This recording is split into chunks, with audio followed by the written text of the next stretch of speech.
tugendeko e Masaka abakulembeze basobeddwa ebifo ebyalekebwawo okuwummuliramu ate waliwo abantu abatandise okubyezza. Meeya w'ekibuga Masaka avuddeyo n'alayira nti tagenda kuwummula okutuuka ng'amaze okuggusa ensonga eyo.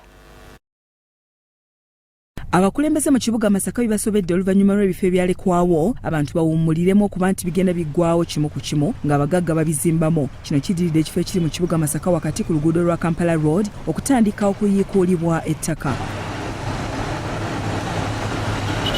Florence Namayanja meeya wa Masaka City kino kimujje mu mbeera nga yeewuunya omuntu okuva eri n'atandika okusaanyawo ekifo kino wamu n'ebibaddemu era n'awera nti si wa kussa mukono paka ng'atereezezza ensonga eno. Amataala amalungi getwataddeko gali mu bbalansi.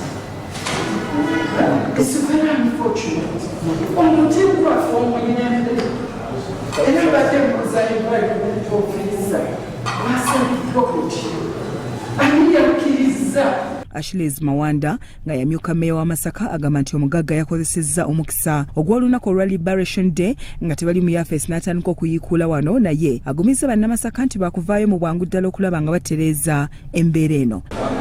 Twagala nnyo enkulaakulana naye twagala enkulaakulana eri coordinated. Okusooka oluguudo olupya lwe tukoze olwa Circular Road ono bwe yazza okusenda yalusenye wansi kitegeeza lusobola okubomoka.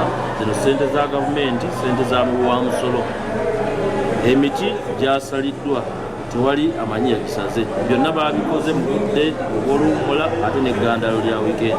Luyombya Tom Kansala agamba nti kituufu nnyo ebifo bingi byatundibwa dda bw'okebera ebiwandiiko bye balina ddala bituufu nga naye bwe baabifunira tebaali mu yafeesi.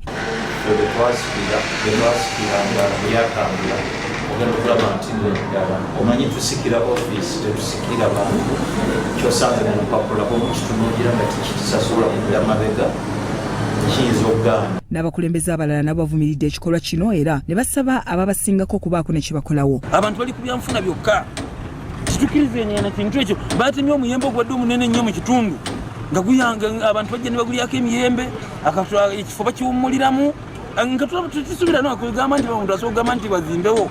Naye abasajja abali mu kanso waggulu tunnategeera kibagenderera meeya twamutegeezezza nti bamaze okugyawo omuti gwaffe n'okusenda okwonoona ekkubo bagenda kwonoona ekkubo lyaffe eri akamala okukolebwa. Ebifo bye twawummulirangamu okuba nga bigenze biggwawo kireka bufunda bwa nsawo ya kanso bayinza okuba tebalina ssente nga ne gavumenti tusaba gavumenti ku ssente ze badde baweebwe ngweremuko tusobole okusigaza ebifo byaffe bye twawummulirangamu kuba twalinga tuwummuliramu omuntu akoowako omuntu atambudde n'agaa kantuuleko wano naye kati ebifo ebisinga tetukyakkirizibwa kutuulamu baabitunda.